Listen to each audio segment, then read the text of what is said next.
자, 우리 12장 지난주에 12장 12절 정도까지 했고, 이제 우리 오늘 13절부터 이제 할 건데요. 누가복음의 전체적인 어떤 지금 줄거리는 우리가 반복적으로 했으니까, 네,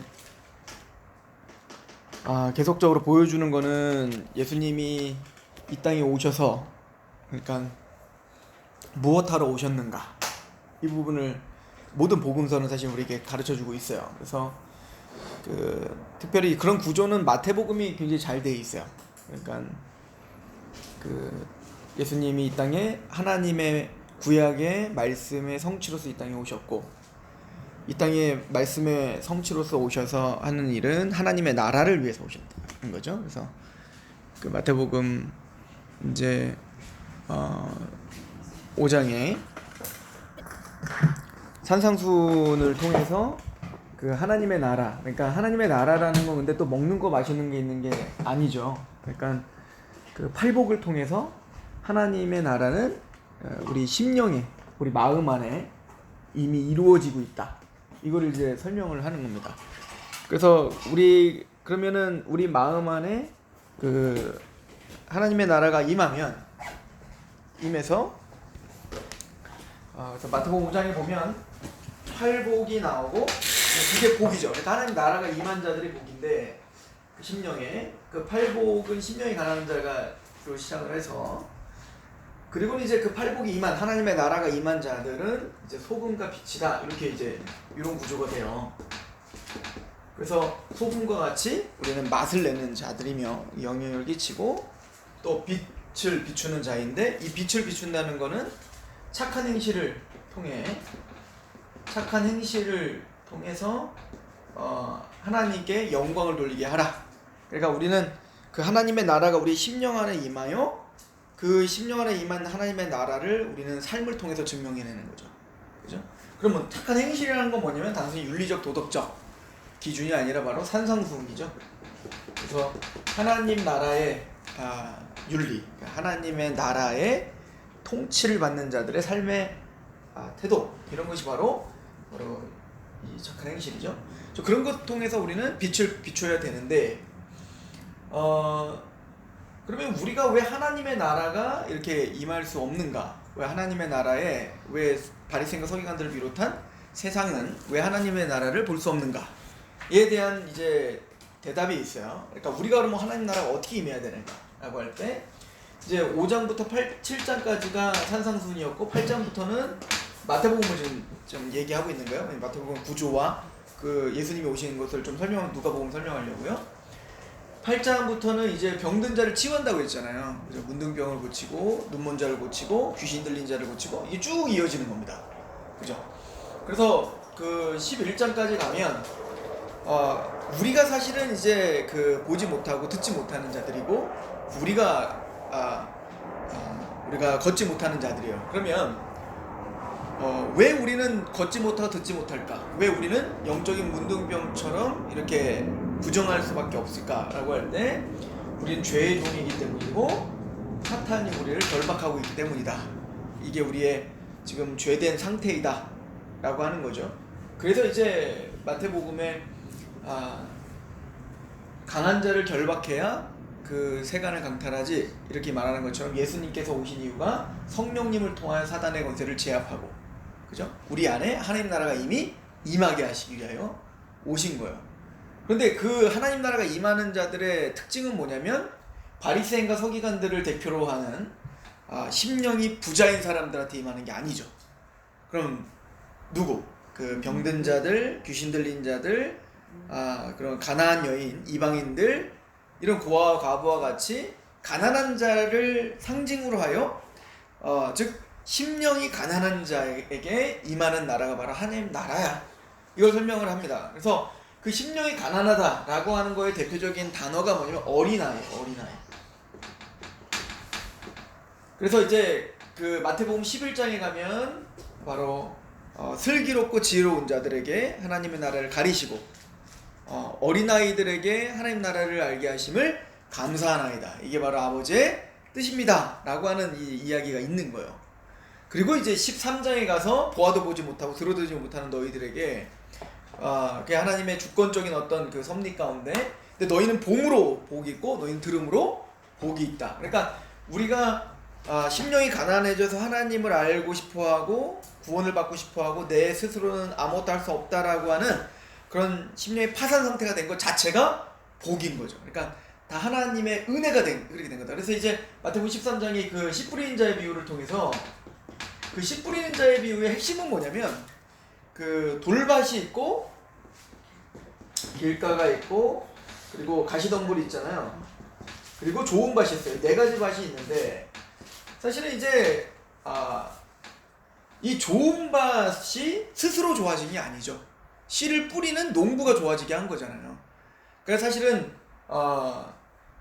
우리가 지금 믿어지고 지금 좋은 밭이 되어 그 말씀이 30배, 60배, 100배의 열매를 맺는 이유는 하나님 나라가 우리 안에서 성장하는 이유는 그것은 우리 스스로 땅이 스스로 기경할 수 없잖아요. 농부가이신 하나님께서 우리를 이미 기경해 놓으신 거죠. 심령이 가난하게 뭐 환경을 통해서건 뭐 사람을 통해서건 어떤 뭐 모든 인생을 통해서 우리를 기경하셔서 마침내 그 복음의 말씀 그 씨앗이 우리 안에 뿌리 내릴 수 있도록 그죠? 좋은 밭이 될 수 있도록 우리를 다 갈아엎으신 거예요. 그렇게 갈아엎어 주님을 마음을 다하 뜻을 다하 목숨을 다하 주님을 쫓아가고 있는 그 수많은 가난한 자들 그죠? 이들이 바로 심령이 가난한 자고 그들이 진짜 복이야. 그러니까 세상의 복이 진짜 복이 아니라 하나님 말하는 복은 하나님의 나라가 임한 자가 복이고 그 심령이 가난한 게 복이고 애통하는 게 복이죠. 그리고 의에 줄이고 목마른 게 복이에요.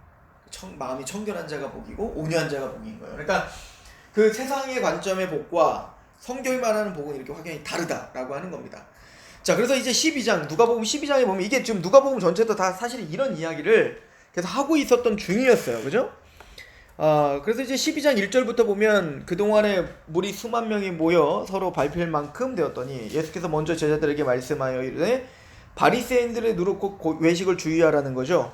감추인 것이 드러나지 않은 것이 없고 숨긴 것이 알려지지 않을 것이 없나니 이러므로 너희가 어두운 데서 말한 모든 것이 광명한 데서 들리고 너희가 골방에 귀에 대고 말한 것이 지붕 위에서 전파되리라. 내가 내 친구 너희에게 말하노니 몸을 죽이고 이후에는 능히 더 못하는 자들을 두려워하지 말라. 마땅히 두려워할 자를 내가 너희에게 보이리니 그 죽인 후에 또 또한 지옥에 던져 넣는 권세 있는 그들을 두려워하라. 내가 참으로 너희에게 이르노니 그들을 두려워하라. 자, 지금 어떤 상황이었었죠? 그러니까 이제는 예수님께서 십자가에 달리실 것에 대한 예언을 이미 이제 하시는 거예요. 그러니까 우리 누가복음 10장에 가면은 그 70인 파송 사건이 있었잖아요. 그때는 얼마나 재밌어요. 정말 예수님의 이름으로 귀신이 쫓아지고 병든 자가 일어나고 가는 곳마다 예수님이 가는 곳마다 슈퍼스타시잖아요. 그러니까 오늘도 보면 12장 1절에 무리 수만 명이 모여들잖아요. 그러니까 예수님이 가는 곳에는 멸시와 천대와 고난이 있었던 게 아니에요. 지금까지는 가는 곳마다 모든 군중들이 열광을 하고 즐거워하고 기뻐한단 말이죠. 그러니까 70문도를 예수님이 파송할 때에도 예수님이 했었던 것처럼 병든 자를 고치고 이렇게 할 때에 그 제자들을 향한 열광이 있었죠. 그러니까 제자들이 너무 기뻐가지고 들떠가지고 주님께 와가지고 그랬던 거잖아요. 주님 진짜 주님의 이름으로 했더니 난리가 납니다 이거예요. 그러니까 주님은 지금 단계적으로 제자들을 훈련시키고 계시는 건데 지금까지는 예수님 혼자서 병든 자를 고치고 하면서 지금 이 병든 자를 고치고 문둥병을 고치고 귀신을 내어쫓고 죽은 자를 일으켜 세우고 이런 놀라운 일들을 하면서 이거는 나만 하는 게 아니라 너희들이 이제 나를 대신해서 할 거야를 70문도를 파송하면서 지금 가르쳐주고 있는 거예요. 그랬더니 진짜 예수님의 이름으로 그 일이 일어나는 거죠. 그럼 이제부터는 예수님이 후방서부터는 이제는 이 의미가 뭔지를 설명해 줘야 되잖아요. 그러니까 너희들이 병든 자를 고치고 이렇게 오병이어 기적을 통해 이미 오병이어 기적도 일어났지 않습니까? 오병이어 기적을 통해서 사람들을 먹을 것을 나눠주고 말이에요. 다 육적인 것들을 채워줬던 거잖아요 지금까지. 그리고 정말 육적인 아픔을 이렇게 세우고 이런 것들을 했단 말이에요. 그러니까 그런 거를 할 때에는 제자들뿐만 아니라 예수님뿐만 아니라 제자들까지도 다 수만 명이 모여들어 제자들을 열광하고 예수님을 열광하는 상황이 됐단 말이죠. 이해가시죠? 그런데 진짜로 이런 기적들을 베푸신 목적은 예수님이 정말 이 땅에 양식을 주러 오신 게 아니란 말이에요. 그러니까 정말로 이 땅에 육체적인 질병 가운데 있는 사람들을 질병을 고쳐주시기 위해 오신 게 아니란 말이죠.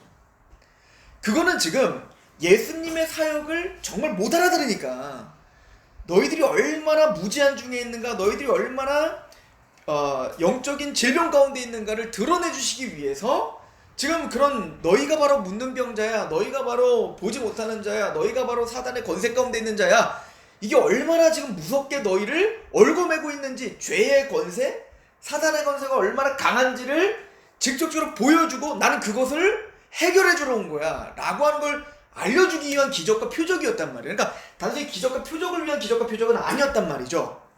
그래서 우리 지난번에 그 요한복음 6장 찾아보면서 얘기했나요? 예를 들어서 오병이어 기적이 일어났을 때 오병이어 기적을 베푸니까 사람들은 막 열광을 했지만 진짜 주님이 오병이어 기적을 베푼 목적이 뭐였죠? 우리 요한복음 6장을 잠깐 가보세요.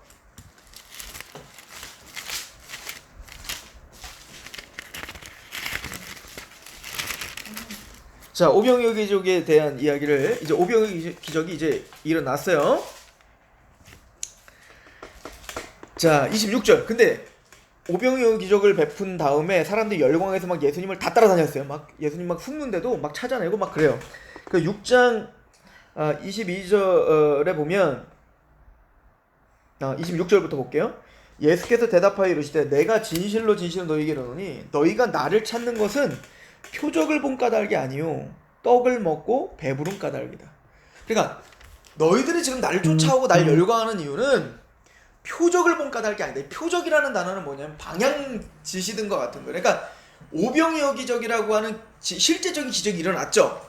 근데 그 기적이 열광하면 안 되고 그 기적이 말하고 있는 진짜 의미를 알아야 되는데 지금 예수님은 이 기적, 오병이어 기적을 통하여서 진짜 말하려고 하는 본질이 있는데 그 본질에는 전혀 관심이 없어. 영적인 이야기에는 전혀 관심이 없고 뭐에 관심이 많은 거야? 단순히 예수님을 따라다녔더니 예수님이 나에게 배부르게 해줬다. 이거에 관심이 있었던 거죠. 그죠? 그러니까 예수님이 뭐라고 하시냐면 27절 썩을 양식을 위하여 일하지 말고 영생하도록 있는 양식을 위하여 하라. 이 양식은 인자가 너희에게 주리니 인자는 아버지 하나님께서 인치신 자니라. 그러니까 이 오병이어 기적은 너희들이 배고플 때, 광야에서 이렇게 배고플 때 내가 너희에게 양식을 주어 배부르게 한 것처럼 이건 썩을 양식이다 이거예요. 또 배고프잖아요.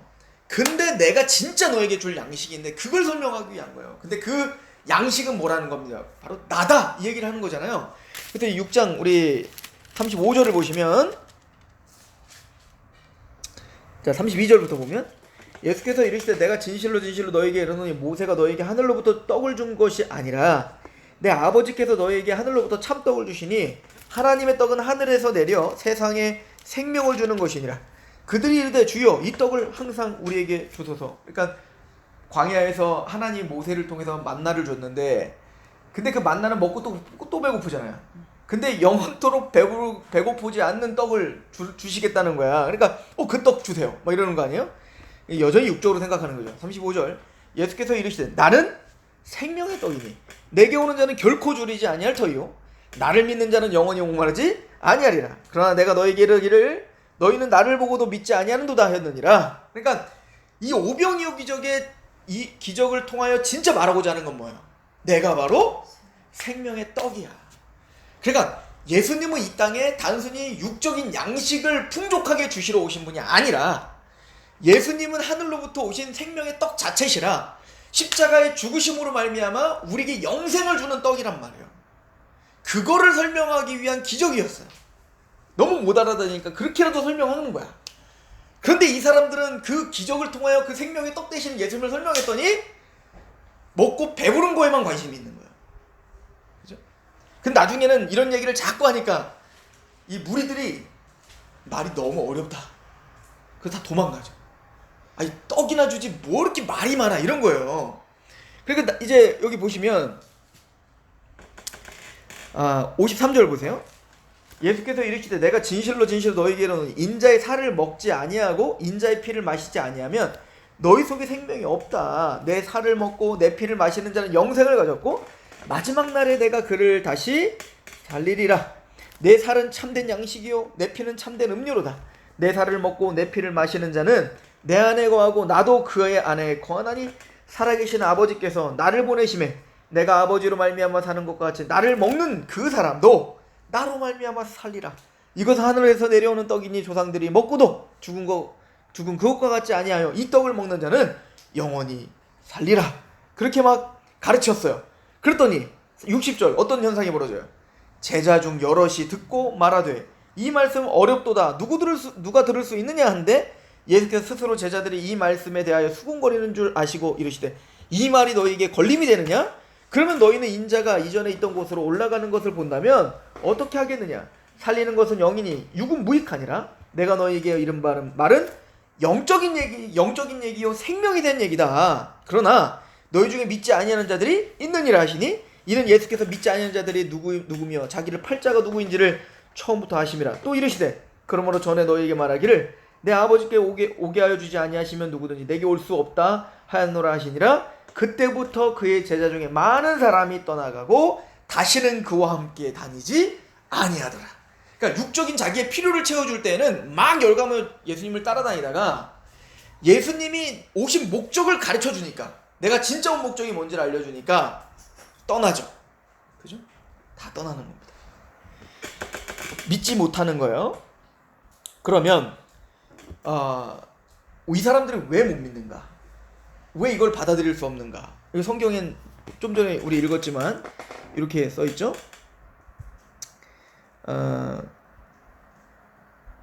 65절 다시 한번 읽어볼까요? 시작. 또 이르시되 그러므로 전에 너희에게 말하기를 내 아버지께서 오게 하여 주지 아니하시면 누군지 내게 올 수 없다. 마태복음 13장과 똑같은 얘기입니다. 하나님이 그들의 마음을 여시고 주님께로 오게 하여 주지 않으면 들릴 수가 없는 거예요. 이 말씀이 이해가 되지 않는 겁니다. 그죠? 자, 그러니까 이 요한복음 6장에 오병이어 기적이 도대체 어떤 배경하에서 지금 오병이어 기적이 일어났는지를 좀 본다면 우리 6장 그죠? 6장 4절에 뭐라고 써 있어요? 마침 유대인의 명절 유월절이 가까워서 그 유월절과 연결된 기적이 오병이어였던 거예요. 즉 내가 바로 유월절 음식이다 이 얘기를 하신 겁니다. 유월절이 뭐야? 출애굽을 한 거 하잖아요. 어린 양의 피를 문설주에 바른 자가 넘어가고 출애굽 전체를 우리를 구원하신 하나님을 기념하는 게 유월절이었다고요? 근데 진짜 유월절 우리를 그 죽음과 죄와 사망의 권세에서 우리를 건져낼 진짜 유월절의 양식은 누구밖에 없다는 거예요. 예수님의 피와 살밖에 없다는 거예요. 예수님 십자가에서 살이 다 찢기고 십자가에서 피가 다 흘려 믿음으로 그 십자가의 피와 살에 참여하는 자만이 영생을 얻을 수 있다 이 얘기를 하고 있는 거죠. 자 보세요. 제가 이걸 왜 찾아드렸냐면 두 가지인데 첫 번째는 기적의 의미를 알아가는 거죠. 그러니까 지금 제자들을 70문도 파송하고 그렇게 정말 이렇게 막 놀라운 기적들이 베풀어지는 이유는 단순히 기적을 베풀으라고 제자들에게 이런 걸 지금 훈련시키는 게 아니에요. 지금 이 훈련을 해서 맞습니다. 나는 이 사역을 합니다. 근데 이 사역의 진짜 의미는 뭐냐? 오병이어 기적을 베풀면 뭐를 생각하는 거예요? 예수님이 우리의 생명의 떡이 되신다는 것을 증거하는 자가 되라는 얘기인 거예요. 이해가시죠? 꼭 오병이어를 베풀 때 예수님이 떡을 떼어갖고 제자들에게 나눠주고 그 떡을 갖고 제자들이 또 나눠주는 것처럼 예수님의 십자가에 자기가 먼저 참여하고 그리고 난 다음에 그 받은 떡을 그 십자가의 은혜를 또 전달하는 이게 바로 제자의 사역이라는 것을 오병이어 기적을 통해서 보여주고 있는 거죠.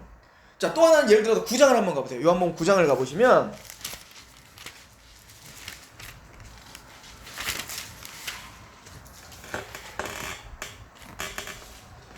자 9장에는 이제 맹인을 고치는 장면들이 막 연속적으로 나와요. 자 근데 이 맹인들을 고치니까 이 바리새인과 서기관들이 이제 예수님을 공격을 하더라는 거죠. 그때 예수님이 이 맹인을 고친 후에 이 갑자기 그 바리새인과 서기관들을 향해서 뭐라고 하는지 보세요. 우리 9장 35절부터 보면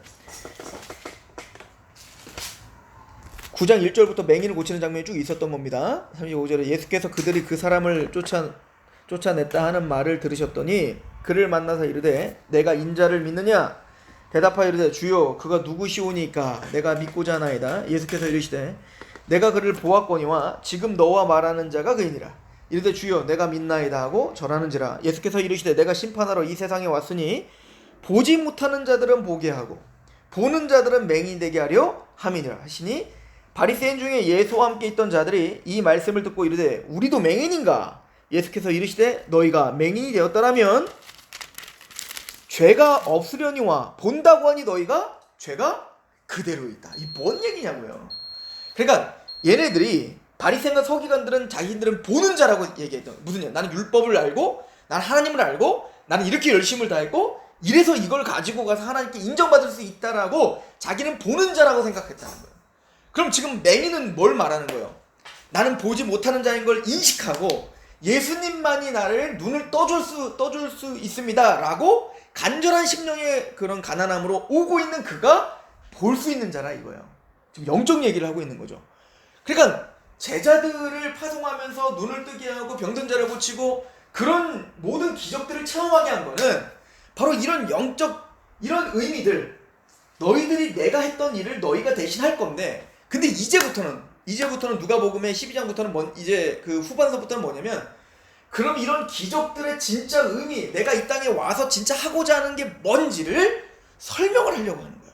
지금 요한복음이 이렇게 대놓고 설명하는 것처럼 마태, 마가, 누가는 이렇게 대놓고 설명하지 않아요. 이거 요한이 그걸 직접 듣고 대놓고 그걸 설명하신 걸 기록해놨지만 마태, 마가, 누가는 이걸 간접적으로 설명을 한단 말이에요. 이해가시죠? 그래서 누가는 그 얘기를 이제 계속 할 거란 얘기인 겁니다. 이런 맥락하에서 얘기할 거예요. 그래서 12장을 다시 한번 가보시면, 누가복음 12장을 다시 돌아와 보셔서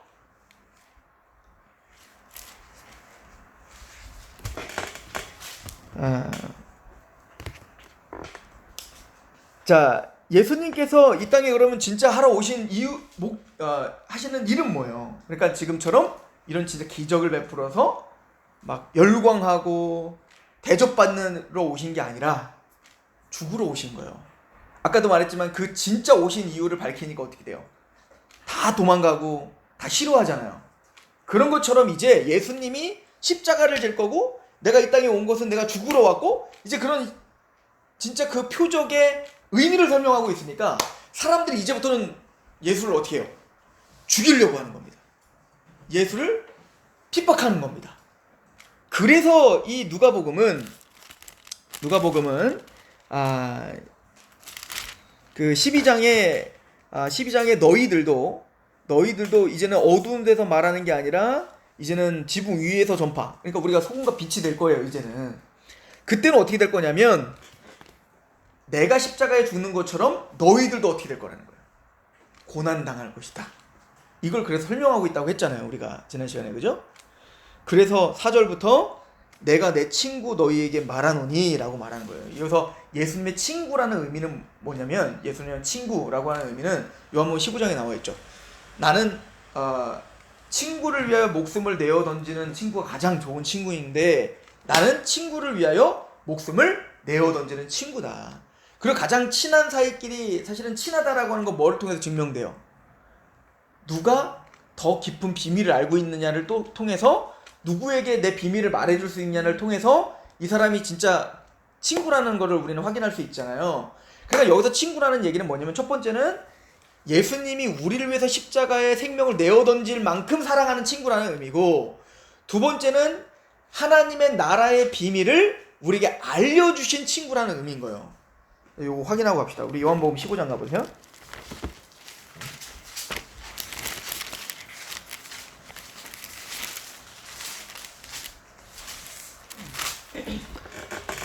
자, 15장 12절. 내 계명은 곧 내가 너희를 사랑한 것 같이 너희도 서로 사랑하라 하는 이것이니라. 사람이 친구를 위하여 자기 목숨을 버리면 이보다 더 큰 사랑이 없나니 너희는 내가 명한 대로 행하면 곧 나의 친구라. 이제부터는 너희를 종이라 하지 아니하리니 종은 주인이 하는 것을 알지 못함이라 너희를 친구라 하였노니 내가 내 아버지께 들은 것을 다 너희에게. 두 가지죠. 내가 너희를 위하여 목숨을 내어 던진 친구다. 두 번째는 뭐죠? 세상은 알 수 없는 그 하나님의 것을 너희들에게 그 비밀을 알려줬다.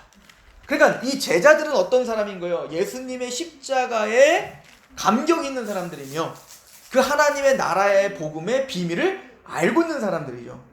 근데 그것 때문에 어떻게 돼요? 나중에 핍박을 당하게 될 거야. 그러니까 너희들이 이제 앞으로 걸어가야 될 그 길은 지금처럼 칭찬받고 명성을 얻는 그 길이 아니라 좁은 길이다. 그 얘기를 하고 있죠. 다시 누가복음 12장을 가보시고, 그러나 두려워하지 말라는 거예요. 그죠? 그들을 두려워하지 말라. 왜 두려워하지 말라는 거죠? 12장 6절부터 참새 5마리가 두 아싸림을 팔리는 것이 아니냐. 그러나 하나님 앞에서는 그 하나도 잊어버리신 바가 되지 아니하였도다. 너희에게 심지어 머리털까지 다 세신 바 되었나니 두려워하지 말라. 너희는 많은 참새보다 더 귀하다. 내가 또한 너희에게 말하노니 누군지 사람 앞에서 나를 시인하면 인자도 하나님의 사자들 앞에서 그들을 시인할 것이요 사람 앞에서 나를 부인하는 자는 하나님의 사자들 앞에서 부인을 당할 거다. 그러니까 두려워하지 말고 하나님 주님께서 우리와 함께 하실 것이다. 우리의 믿음을 붙잡아 주실 것이다. 이 얘기를 하고 있는 거죠. 그죠? 요건 나중에 이제 누구를 통해서 설명이 되어지냐면 베드로가 예수님이 십자가에 달리실 때 도망가잖아요. 예수님 3번이나 부인하잖아요. 그런데 3번이나 부인했다고 해서 베드로가 그냥 타락하고 유다처럼 끝장나는 게 아니라 예수님이 끝까지 찾아가 사랑의 고백을 받아내시고야 말죠. 그러니까 우리는 그렇게 넘어질 수 있다는 거예요. 우리는 그렇게 두려울 수 있다는 거예요. 그럼에도 불구하고 주님께서 어떻게 하겠다는 거예요? 우리를 믿음을 끝까지 지켜주시겠다. 이 얘기를 하고 있는 겁니다. 이걸 이제 누가 보면 나중에 이제 우리가 상고하면 알겠지만 시몬아 사탄이 너를 밀가부로도 너를 청구했지만 나는 네 믿음이 떨어지지 않도록 내가 강구했다. 이 말과 똑같은 거죠. 그러니까 두려워하지 말라는 거예요. 그리고 또 그 사람들 앞에 우리가 예수님을 시인해야 되는데 그 시인하는 것도 우린 지혜가 없잖아요. 우리는 언변이 없잖아요. 그래서 두렵죠. 어떻게 전하지? 근데 그것도 두려워하지 말라는 거예요. 왜? 누가 우리에게 지혜를 주실 거라는 거예요. 성령님이 우리에게 지혜 주실 거라는 거예요. 그래서 10절에 보세요. 누구든지 말로 인자를 거역하면 사하심을 받으려니와 성령을 모독하는 자는 사하심을 받지 못하리라. 사람이 너희를 회당이나 위정자나 권세 있는 자 앞에 끌고 가거든 어떻게 무엇을 대답할 무엇을 말할까 염려하지 말라. 마땅히 할 말을 누가? 성령이 곧 그때 너희에게 가르치실 거기 때문에 성령님이 이기게 하시고 성령님이 말하게 하시고 성령님이 이 사역을 감당할 수 있게 해줄 거야. 약속하는 거예요. 그래서 누가복음 전에 이제 그 주기도문을 우리가 상고했잖아요. 그죠? 그 주기도문에서 기도에 대한 그 이야기를 하면서 11장에 우리 그 12장 전에 그래서 기도에 대한 얘기를 했었잖아요. 그죠? 기도의 내용은 뭐고? 하나님의 영광, 하나님의 나라에 대한 내용이어야 되고 기도의 방법은 간청이에요. 주실 때까지. 그죠? 간절한 마음으로 심령이 가난한 마음으로 끝까지 빌어야 돼요. 근데 뭘 주세요 그러면? 응답을 하시는데 가장 좋은 것 성령을 주신다 이렇게 말하죠. 그죠? 성령님이 그래서 가장 좋은 거죠. 우리의 믿음을 지키시며 우리가 할 말을 주시며 그 성령님이 우리의 믿음을 격발시키시는 분이기 때문에 그런 것입니다. 자, 그리고는 이제 13절부터 제가 아까 설명한 내용의 그 이제 같은 맥락의 이야기들을 하는 겁니다. 13절부터 보면 무리 중에 한 사람이 이르되 선생님 내 형을 명하여 유산을 나와 나누게 하소서. 그러니까 얼마 전에도 한 집사님이 저한테 그래요. 그 성경은 특히 이제 복음서를 보면 너무 상관없는 얘기들이 막 너무 나열되어 있는 것 같아서 정신이 없다. 근데 사실은 상관없는 얘기는 하나도 없습니다. 다 연결되어 있어요. 문맥적으로. 그걸 믿으시면서 보셔야 돼요. 갑자기 근데 뜬금없이 갑자기 한 사람이 와갖고 14절 이르되 그러니까 말 그대로 형과 유산을 나눠야 되는데 형이 다 착복한 거야. 동생한테 줄 걸 안 주고. 그러니까 그 사람이 이제 예수님이 지혜가 있다고 생각하니까 선지자라고 생각하니까 예수님께 나와서 어떻게 하는 거예요? 우리 형 좀 야단치세요. 그건 공의가 아니라고. 그건 하나님의 정의가 아니라고. 똑같이 형과 아우가 나눠야 된다고. 그걸 좀 나눠주세요. 라고 이제 얘기를 한 거죠. 그때 예수님이 뭐라고 하냐면 14절에 이르시되 이 사람아 누가 나를 너희의 재판장이나 물건 나누는 자로 세웠느냐 하시고 나 그거 하러 온 분 아니야 이거요. 예수님이 이 땅에 오신 목적은 좀 더 공정한 사회를 만들고 공평한 사회를 만들어 두루두루 다 잘 먹고 잘 사는 사회, 이 땅에서 뭔가 혁명을 일으키고 또 뭔가 공정한 재판장이 되어서 이 땅에서 손해보지 않게 하는 사회, 이런 사회를 만들어 예수님이 오신 게 아니라고요. 이해가십니까? 뭔가 좀 제도를 확립시켜 내가 어쨌든 이 땅에 나의 어떤 필요와 내가 갖고 싶어하는 이 땅의 어떤 권세, 먹을 것, 마시는 것, 이런 것을 좀 더 풍요롭게 해주기 위한 도구로서 예수님은 이 땅에 오신 게 아니란 얘기인 거예요. 근데 지금까지 이 사람이 예수님을 쫓아왔던 이유는 뭡니까? 오병 여기저기를 보고 또 가난한 자들을 또 도와주고 막 먹이고 이런 거를 통해서 아, 예수님은 그렇게 가난하고 뭔가 소외되고 지금 뭔가 억울한 일을 당하는 그 일들을 좀 도와주시고 좀 풍요롭게 해주시는 분이라고 하는 소망을 갖고 지금 예수님이 온 거예요. 근데 예수님이 그걸 딱 잘라 말하는 겁니다. 난 그거 하러 온 거 아니야. 이 세상에서 너희들에게 어떻게 하면 잘 먹고 잘 살 수 있을지, 너희들이 어떻게 하면 손해보지 않을지, 이런 거를 내가 너희들에게 해결해 주러 온 게 아니라고. 그리고 말하죠. 15절 그들에게 이르시되 삼가 모든 탐심을 물리치라. 사람의 생명이 그 속에 넉넉한 데 있지 아니하다. 그러니까 예수님은 이 땅에 풍요롭게 소유를 넉넉하게 하러 넉넉하게 도와주러 오신 분이 아니라고요. 예수님은 영적인 생명을 주러 오신 분입니다. 하나님의 나라, 이 세상이 전부가 아니라 정말 하나님의 나라가 있다고, 영원한 세상이 있다고, 그 영원한 세상을 위한 생명의 떡으로 오신 거지 정말 육체적인 떡을 나눠주러 오신 분이 아니라고. 그러니까 지금 이 누가복음에 지금 이 이야기가 있는 이유가 있는 거예요. 그렇죠? 그만큼 우리는 예수님 시대 때나 지금까지나 예수님을 자꾸 그렇게 활용하려고 하는 겁니다.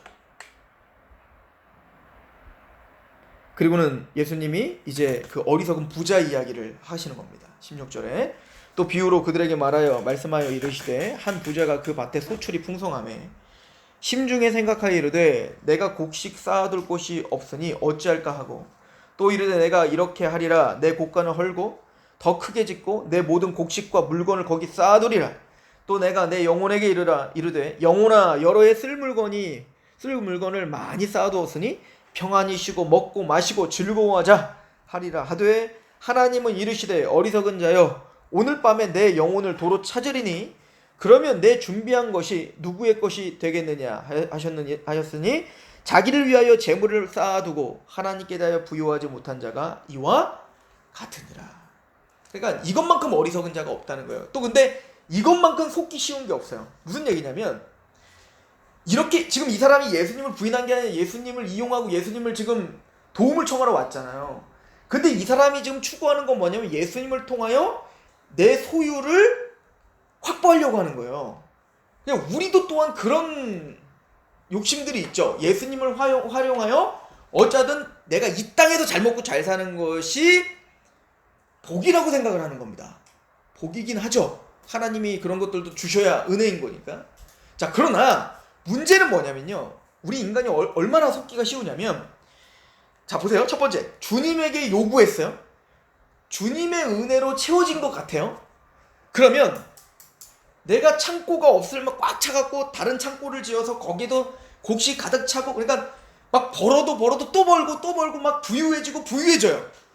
그러면 사람은 어떻게 착각하냐면 내 가진 소유가 내 신앙이라고 생각합니다. 이게 정확하게 기복주의죠.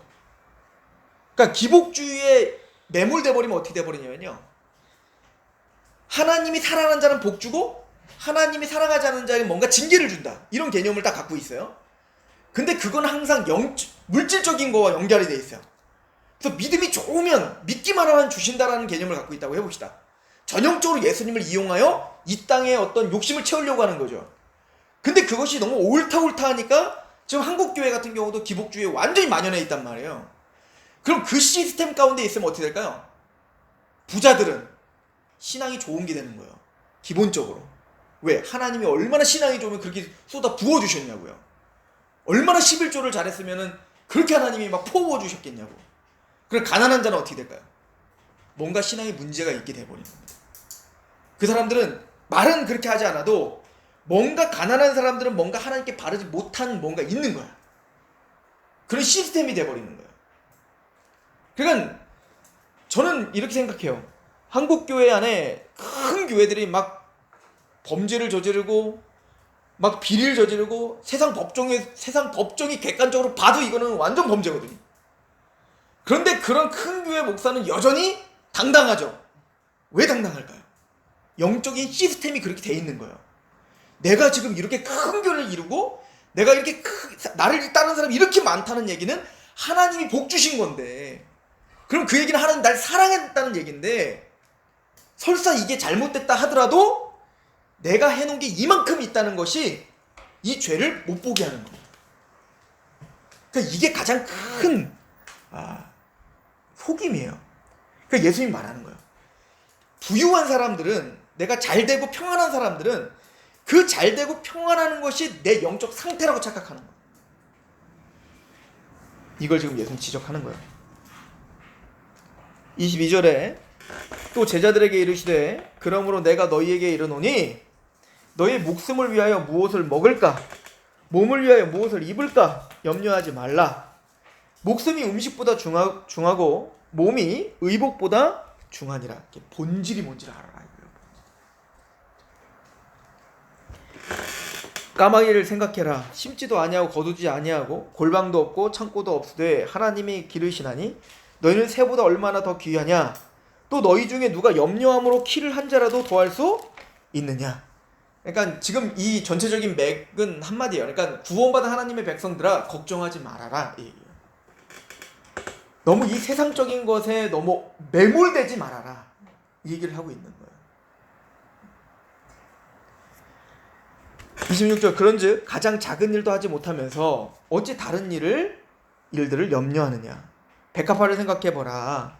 실도 만들지도 않고 짜지도 아니하느니라. 그러나 내가 너에게 말하노니 솔로몬의 모든 영광으로도 입은 것이 이 꽃 하나만큼 훌륭하지는 못하느니라. 오늘 있다가 내일 아궁이에 던져지는 들풀 하나도 하나님이 이렇게 입히시거늘 하물며 너일까 보냐. 믿음이 작은 자들아. 그러니까 첫 번째, 주님이 이 땅에 오셔서 잘 먹고 잘 살게 해주러 오신 게 아니다. 그죠? 두 번째, 그러므로 이 땅의 부유함이 믿음이라고 착각하지 마라. 세 번째, 그러니까 믿음이 있는 사람들은 예수님을 이용하여 어떻게 하면 내가 잘 먹고 잘 살 수 있을까를 고민하는 사람이 되지 말고 그의 나라와 그를 의를 구하는 자가 되라. 그럼 이 땅에서 우리가 필요를 구하는 거는 문제예요? 아니에요. 이미 예수님이 일용할 양식을 구하라고 했어요.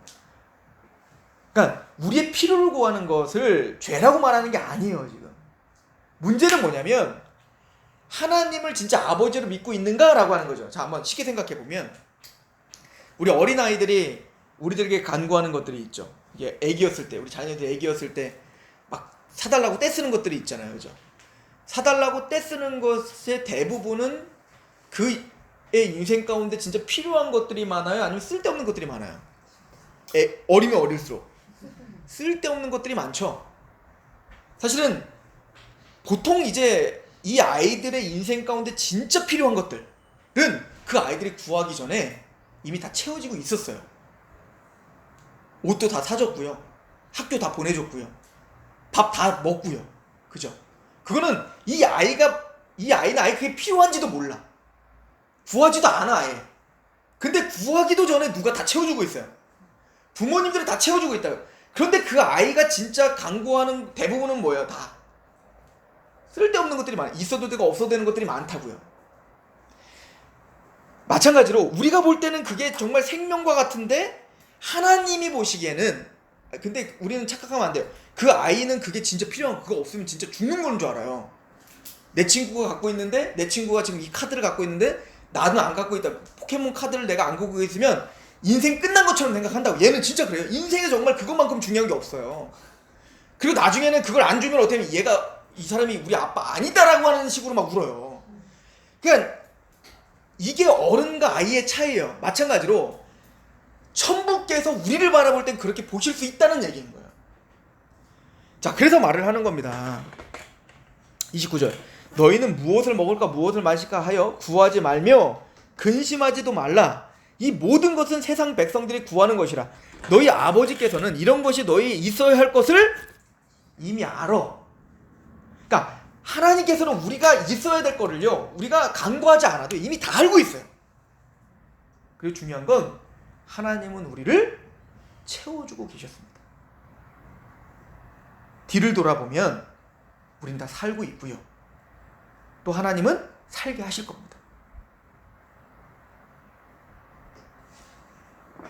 근데 우리는 하나님이 행하신 일들에 대해서는 감사하지 않았죠. 우리 애기들 보세요.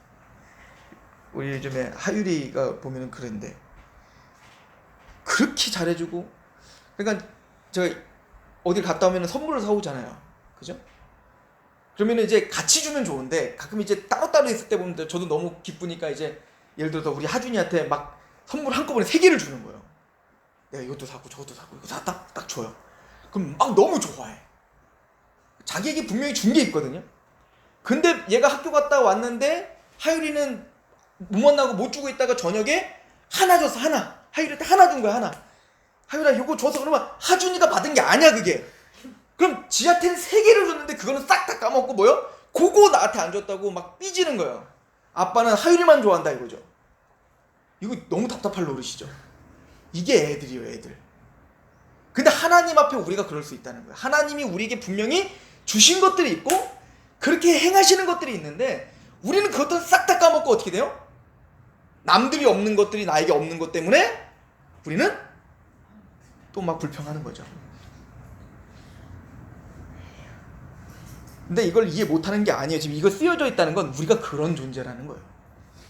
그러나 우리가 알아야 될 건 천부께서 너희들이 살아가는 동안에 무엇이 필요하고 무엇을 해줘야 되는지 누구보다 잘 아시는, 우리보다 잘 아시는 분이 하나님입니다. 절대 죽었다 깨나도 우리 하율이 하준이가 지들이 살아가는데 뭘 필요한지 저보다 잘 알지 못해요. 부모보다 어떻게 더 잘 알겠어요. 그죠? 그래서 말합니다. 31절. 다만 너희는 그의 나라를 구하라. 그리하면 이런 것들을 너희에게 더하시랴. 이런 것들이 필요 없다는 얘기가 아니에요.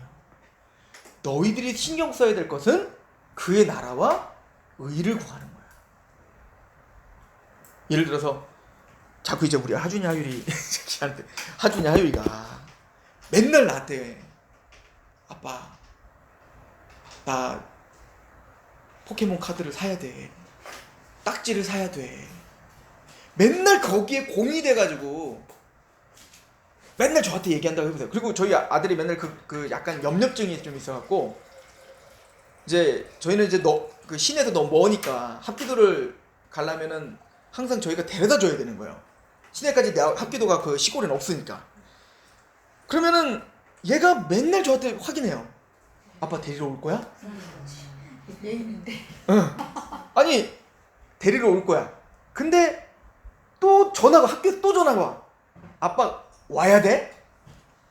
아니 고마운 얘긴데 그것도 한두 번이지 끊임없이 그런 거에만 막 한번 생각해요. 얘가 만약에 극단적으로 생각해서 학교를 보냈으면 학교에서 공부를 하고 또 내가 어떤 사람이 돼야 될까 이런 걸 고민했으면 좋겠는데 맨날 학교도 가는데 데려올까? 아빠가 오늘 딱지를 사줄까? 아빠가 오늘 나에게 음료를 사줄까? 안 사주면 어떡하지? 맨날 여기에 막 사로잡혀 있다면 이건 너무 답답한 노릇 아니에요? 근데 주님이 그 얘기하는 거예요. 그러니까 우리에게 필요 없다는 얘기가 아니에요. 그러니까 너희들이 구하는 어떤 돈, 너희들이 구하는 어떤 건강 이게 필요 없다는 얘기가 아니라 하나님은 그거 필요하다는 거 하나님이 더 잘 알다는 거예요. 더 잘하는데 우리의 생각 온통 우리가 완전히 바라봐야 될 게 있다고요. 아들이라면 공부를 하는 거 어떻게 살아가야 될까 이런 걸 좀 고민해야 되는데 맨날 그것들만 우리도 하나님의 나라가 무엇이며 영원한 세계가 무엇이며 이걸 좀 바라보고 하나님 행하시는 일들을 좀 생각하며 그걸 고민했으면 좋겠는데 하나님 보시기엔 우리가 보기엔 그 어린아이처럼 뭐 먹을까, 뭐 입을까, 뭐 살까, 어떤 차를 살까, 어떤 집을 살까, 저 집은 더 좋은데 이런 거에만 온통 관심이 있다면 세상과 뭐가 다르냐. 주님 그 얘기를 하고 있는 거예요. 그러니까 우리의 피를 강구하지 말라는 얘기가 아니에요. 분명히 일용할 양식을 구하라고 하는 거예요. 그래도 주실 겁니다. 그러나 하나님의 백성이란 하나님의 아버지 되심을 믿고 그의 나라와 의를 구하는 게 그게 하나님 나라 백성이야. 그게 하나님을 아버지라고 생각하는 사람의 삶의 태도야 라고 우리에게 말하고 있는 거 같죠? 그리고 이 32절에 말합니다. 적은 무리여. 왜 적은 무리라고 할까요? 적어요 진짜. 좁은 길로 가는 사람들이거든요. 보세요. 오병이어 기적을 베풀 때는 사람들이 다 몰려온다고요. 예수님을 통해서 내 재미가 채워지고 탐욕이 채워지면 다 몰려온다고요. 근데 십자가를 말하고 그의 나라와 그의 의를 구하면 다 도망가는 겁니다. 남는 자가 없어요. 진짜 적은 문이에요. 진짜 좁은 문이고요. 좁은 길인 거예요. 적은 무리여 무서워하지 말라. 너희 아버지께서 그 나라를 너희에게 주시기를 기뻐하신다. 너희의 소유를 팔아 구제하여 낡아지지 아니하는 배당을 만들라. 자, 이제부터 보세요. 첫 번째는 우리 심령 안의 이야기를 하고 있죠. 진짜 하나님을 믿는 하나님의 백성들의 삶의 태도가 뭔지를 알려주고 있죠. 우리가 뭘 추구해야 되며 무엇을 바라봐야 되는지를 말해주고 있다고요. 그러면 진짜로 우리가 그 하나님의 나라를 바라보고 있고 진짜 하나님의 목적을 달려가는 그 삶을 바라보고 있어요. 그렇게 하면 우리 다 거렁뱅이 되는 거 아니에요. 내가 뭘 먹을까 뭘 마실까 막 고민하지 물론 이제 여러분들이 열심히 살아라는 얘기를 지금 차단하는 게 아니죠. 최선을 다해서 사는데 불가항력이라는 게 있어요. 우리가 해결할 수 없는 것들이 있다고요. 그죠? 그럼 하나님께 맡기는 거예요. 그리고 우리의 수준에서 우리가 할 수 있는 걸 하면서 하나님의 나라와 의를 구해요. 그러면 하나님의 나라와 의를 간구하는 하나님의 백성들은 자연스럽게 하나님과의 관계에 대한 이야기를 했잖아요. 그죠? 하나님과 우리가 아버지와 아들 관계인 것을 좀 확인시켜 주는 거예요. 그러면 자연스럽게 사람과의 관계 속에서도 삶의 태도가 재편성되는 거예요. 어떻게? 적은 무리여 무서워하지 말라. 너희 아버지께서 그 나라를 너희에게 주시기를 기뻐하시느니라. 너희의 소유를 팔아 구제하여 낡아지지 아니하는 배낭을 만들라. 곧 하늘에 둔 바 다함이 없는 보물이니 거기는 도둑도 가까이 하는 일이 없고 좀도 먹는 일이 없느니라. 너희의 보물 있는 곳에 너희의 마음도 있느니라. 그러니까 하나님의 그의 나라와 의를 구하는 삶이 뭔지를 우리에게 구체적으로 설명해 주고 있죠. 그건 뭐죠? 이웃을 사랑하는 겁니다. 이웃을 사랑한다는 건 실제적으로 사랑하는 거죠. 그죠? 이것이 뭐예요? 하늘의 보물을 쌓아두는 우리의 보물 주머니다. 뭐 이렇게 이야기를 하고 있는 거예요. 그죠? 그러니까 우리 마음이 어디 있는 거예요? 이 땅의 소유에 있지 않고 하늘에 있어요. 이렇게 진짜 사는 사람이 있죠. 션 아시죠? 션? 진우션의 션. 걔가 지금까지 기부한 게 한 40억이 넘는다고 해요. 근데 이제 자기 소유 집이 없다고 하죠. 션이. 그래서 처음에는 10,000원으로 시작했다고 해요. 그러니까 자기가 처음에는 막 이렇게 막 부유하지 못했을 때 그냥 10,000원으로 한 사람을 도와줘야겠다 해서 10,000원 기부를 시작해서 그게 막 많아지다 보니까 이제는 한 40억, 50억 이렇게 이제 기부하고, 그리고 이제 그 사람들한테 그런다고 하죠. 우리는 이 땅에서 집 짓지 말고 하늘에 짓자. 뭐 이렇게 얘기한다고 하는데, 그러니까 하나님과의 관계 속에서 있는 하나님의 백성들이 이제는 이 땅의 소유에 집착하지 않고 진짜 우리가 살아야 되는 목적을 아는 거예요. 이제 지금 이 패턴을 보면 우리가 하나님의 아들로서, 하나님의 자녀로서 하나님의 마음을 알고 이제는 살아가는데 그 살아가는 목적이 단순히 내 소유를 망태하고 나의 탐욕을 채우는 게 내 목적이 아니라 그의 나라와 의를 구하는 삶인데, 그의 나라와 의라고 하는 것은 단순히 내가 성경 많이 보고 내가 막 부유해져, 내가 막 세상의 것을 다 꿰뚫어보고 이게 부유한 게 아니라, 그러면 그의 나라와 의를 구한다는 건 뭐냐면 하나님이 한 영혼을 위해서 십자가에 죽는 것처럼 내 소유를 팔아 누구를 섬기는 거예요? 형제들을 섬기는 거예요. 사람을 섬기는 겁니다. 하나님 사랑과 이웃 사랑에 대한 이야기를 하고 있는 거죠. 자, 더 봅시다. 35절에 허리에 띠를 띠고 등불을 켜고 서 있으라. 너희는 마치 그 주인이 혼인집에서 돌아와 문을 두드리면 곧 열어주려고 기다리는 사람과 같으니라. 자, 이게 어떤 태도라는 거예요? 주님의 재림을 기다리는 하나님의 백성들의 태도여야 되는 거예요. 우리가 기다려야 돼요. 준비해야 돼요. 충성스럽게 등불을 켜고 서 있어야 돼요. 띠를 띠고. 그럼 띠를 띠고 충성스럽게 서 있는 방법은 뭐예요? 이 땅의 소유에 집착하는 게 아니라 뭐 하면서? 형제를 섬기면서. 이해가세요? 자, 보세요. 계속 보세요. 37절. 주인이 와서 깨어 있는 것을 보면 그 종들은 복이 있으리라. 내가 진실로 너에게 이르노니 주인이 띠를 띠고 그 종들을 자리에 앉히고 나와서 수종을 들리라. 이 말씀이 되게 감격인데 30절 다시 보세요. 주인이 와서 깨어 있는 것을 보면 그 종들은 복이 있는데요. 어떤 복이냐면 내가 진실로 너에게 이르노니 주인이 띠를 띠고 그 종들을 자리에 앉히고 나와 수종을 든대요.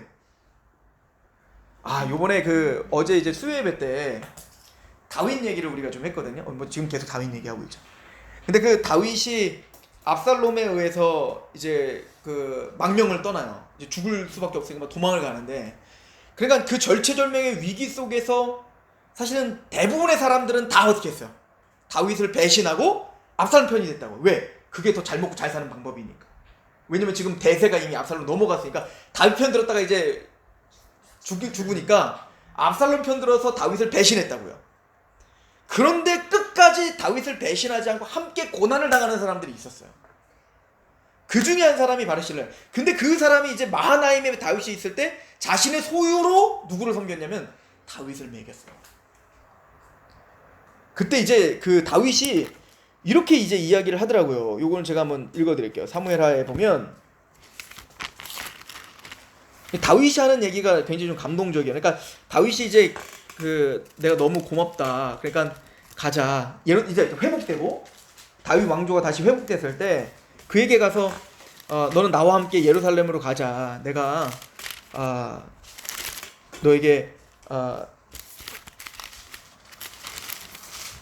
자, 19장 사무엘하 19장에 가면 바르실레의 얘기가 나와요. 31절에 보면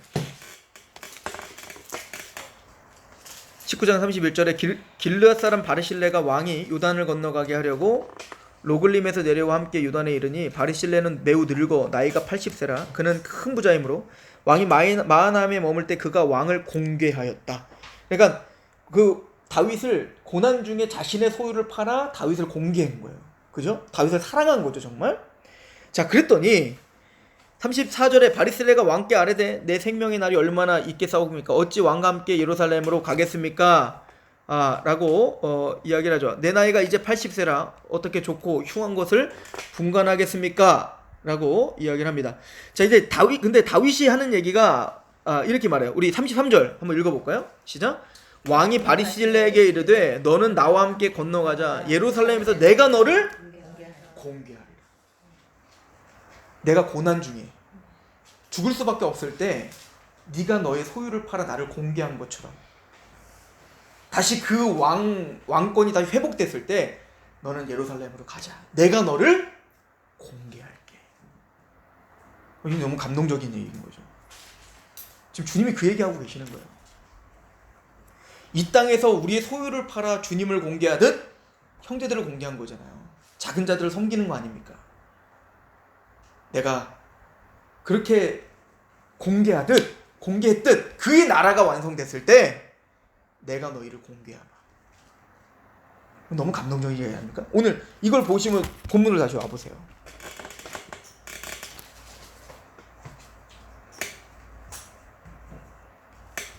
37절 주인이 와서 깨어있는 것을 보면 그 종들은 복이 있으리로다. 내가 진실로 너희에게 이르노니 주인이 띠를 띠고 그 종들을 자리에 앉히고 나와 수종을 들리라.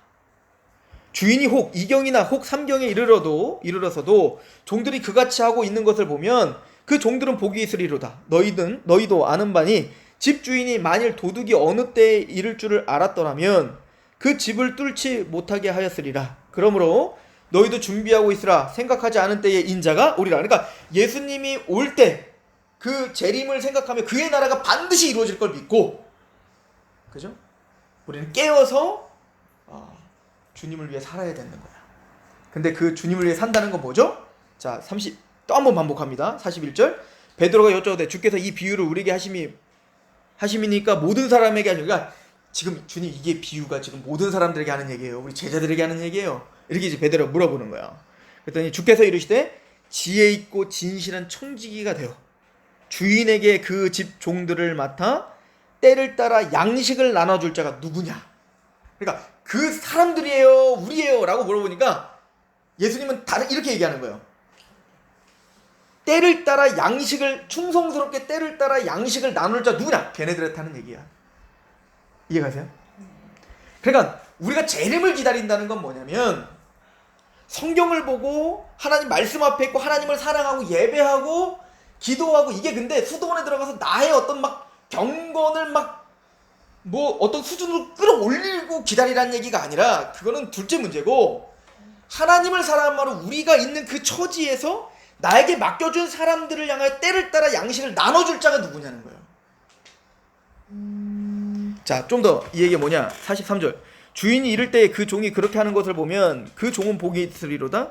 내가 참으로 너에게 이르노니 주인이 그 모든 소유를 그에게 맡기리라. 만일 그 종이 마음에 생각하기를 주인이 더디오리라 하여 남녀 종들을 때리며 먹고 마시고 취하게 하면, 생각하지 않은 날 알지 못하는 시각에 그 종의 주인이 이르러 엄히 때리고 신실하지 아니한 자의 받을 벌에 처하리니, 주인의 뜻을 알고도 준비하지 아니하고 그 뜻대로 행하지 아니하는 종은 많이 맞을 것이고, 알지 못하고 맞을 일을 행한 종은 적게 맞으리라.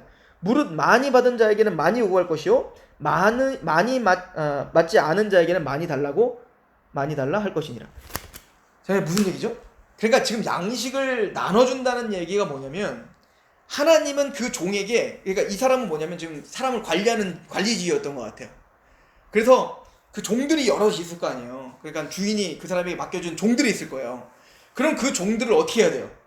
때를 따라 양식을 나눠줘서 먹게 하고, 그래서 그 사람들을 힘을 나게 하고 일하게 하고 이래야 되는데, 근데 주인이 언제 올지 모르니까 그 양식은 나눠 먹고, 사람들이 나눠줘야 될 양식을 내 배만 채우는 데 쓰고, 사람들에게 뭐라는 겁니까? 언제 올지 모르니까 남녀 종들을 때리고 먹고 마시고 취하게 되면, 그러니까 그 사람들에게 나눠줘야 될 양식인데 그것들을 내가 착복하고 나 배불리는 데만 쓰이고, 그리고 그 사람들을 비난하고 때리고 착복하고 한다면, 하나님이 그 주인이 다시 돌아왔을 때 우리가 어떻게 그분을 만날 수 있겠니? 이 얘기를 하고 있는 거예요. 사실은 이 기본적으로 우리의 모든 소유와 우리 모든 인생은 누구 거라는 걸 인정하는 겁니다.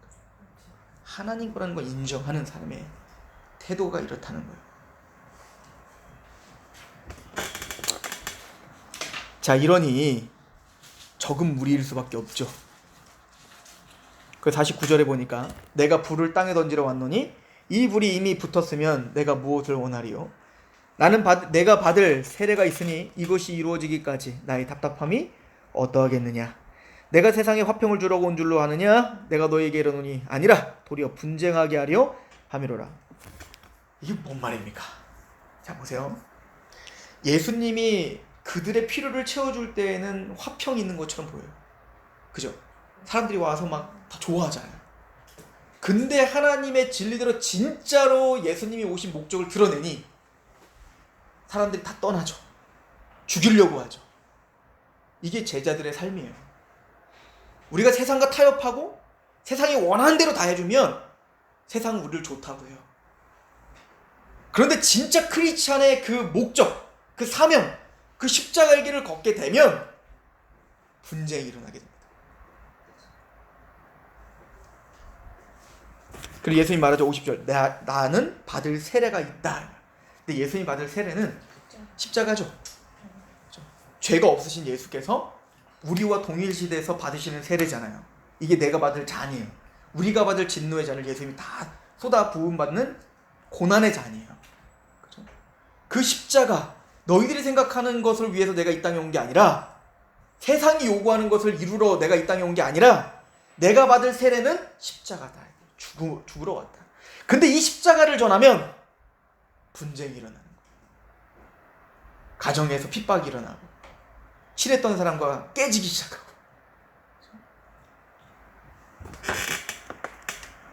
52절. 이후부터 한 집에 5사람이 있어 분쟁하되 셋이 둘과 둘이 셋과 하리니 아버지가 아들과 아들이 아버지와 어머니가 딸과 딸이 어머니와 시어머니가 며느리와 며느리가 시어머니와 분쟁하리라 하시니라. 또 무리에게 이르시되 너희가 구름이 서쪽에 있는 것을 보면 곧 말하기를 소나기가 오리라 하나니 과연 그러하고 남풍이 부는 것을 보면 말하기를 심히 더우리라 하나니 과연 그러하니라. 외식하는 자여 너희가 천지의 기상은 분간할 줄 알면서 어찌 이 시대는 분간하지 못하냐. 또 어째 옳은 것을 스스로 판단하지 아니하냐. 내가 너를 고발하는 자와 함께 법관에 갈 때에 길에서 화해하기를 힘쓰라. 그가 너를 재판장에 끌어가고 재판장이 너를 옥졸에게 넘겨주어 옥졸이 옥에 가둘까 염려하라. 내게 이르노니 한 푼이라도 남김없이 갚지 아니하고서는 결코 거기서 이것도 똑같은 맥 속에 사는 얘기예요. 자, 천지를 분간할 줄 알면, 예를 들어서 이제 수박이 막 나와. 아, 이제 여름인가 보다. 이걸 알죠, 그냥. 우린 자연스럽게. 그죠? 그리고 막 끈적끈적하고 막 이제 막 장마가 올라나 보다. 그러니까 우리는 그냥 안다고요. 그런 것처럼 예수님이 오실 그 마지막 때도 분간할 수 있다는 거예요.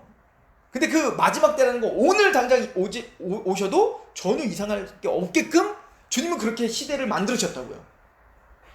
그러므로 곧 주님이 오신다는 거예요. 그거를 너희들이 안다면 때를 따라 양식을 나눠줘야 될 거 아니에요. 그럼 그 양식을 나눠준다는 말이 뭘까요? 우리의 진짜 소유물로, 물질로 사람들을 구제하는 걸까? 물론 그것도 맞는 겁니다. 근데 여기서 진짜 하는 얘기는 뭐냐면, 이제 여기 보면 그런 예화가 마지막으로 나오죠. 어떤 사람이 우리를 고발했어요. 그 법관이 우리를 이제 잡아오라고 했어요. 그리고 우리 법관이 우리를 잡아오라고 했으면 재판장에 끌려갈 거 아니에요. 옥졸들이 우리를 넘겨서 어디로 갈 거예요? 옥에 가둬질 거 아니에요. 그 전에 빨리 뭐 하라는 거예요? 사람들에게 가서 화해하라는 화해. 내가 뭔가 잘못한 게 있으면 어떻게 하고 빨리 갚고 화해하라는 겁니다. 이 전체적인 맥으로 보면 주님이 오실 날, 주님이 오시고 난 다음에 기회가 없다 이거예요. 그러니까 주님이 오시기 전에 빨리 뭐 하라는 거예요? 사람들과 화평하라, 화해하라. 이게 뭐예요? 용서하라는 겁니다. 용납하라는 겁니다. 또 내가 뭔가 잘못한 게 있다면 그들에게 빨리 용서를 구하고, 하나님이 우리에게 요구하시는 거는 뭐냐면 이 땅에서 어떤 업적을 요구하는 게 아니에요. 이 땅에서 얼마나 큰 재물을, 네가 기도를 얼마나 해갖고 얼마나 큰 재물을 얻었냐, 네가 뭘 많이 아냐, 네가 뭘 행했냐, 이걸 원하는 게 아니라 너에게 맡겨주신 그 영혼들에게 어떤 관계를 맺고 어떤 양식, 때에 따라 어떤 양식을 나눠주었으며, 그 양식은 당연히 복음이겠죠. 그죠? 말씀이겠죠. 그것을 묻겠다라고 하는 거겠죠. 주님이 재림하실 날 때에는 기회는 없어요. 그때는 이제 옥에 가둬지는 것이니까 그 전에, 그날이 오기 전에 시대를 분간하고 곧 주님이 오신다는 걸 알고 때를 따라 양식을 나누는 충성된 종으로서 그렇게 허리에 띠를 띠고 등불을 켜고 서 있는 자가 되라. 그러므로 무엇을 마실까 무엇을 입을까를 걱정할 때가 아니라 그의 나라와 의를 구할 때라고. 우리가 그럼 우리가 먹고 사는 걸 다 하나님이 그냥 거렁뱅이처럼 살아? 아니요. 너희들이 그거를 위해서 산다면 내가 필요 다 채워줄게, 걱정 마. 이 얘기를 하고 있는 거죠. 그러니까 구원받은 하나님의 백성들을 제자들이 걷는 삶이 무엇이며 목적지가 어디며 방향이 무엇인지를 우리에게 사실은 설명해주고 있는 거예요.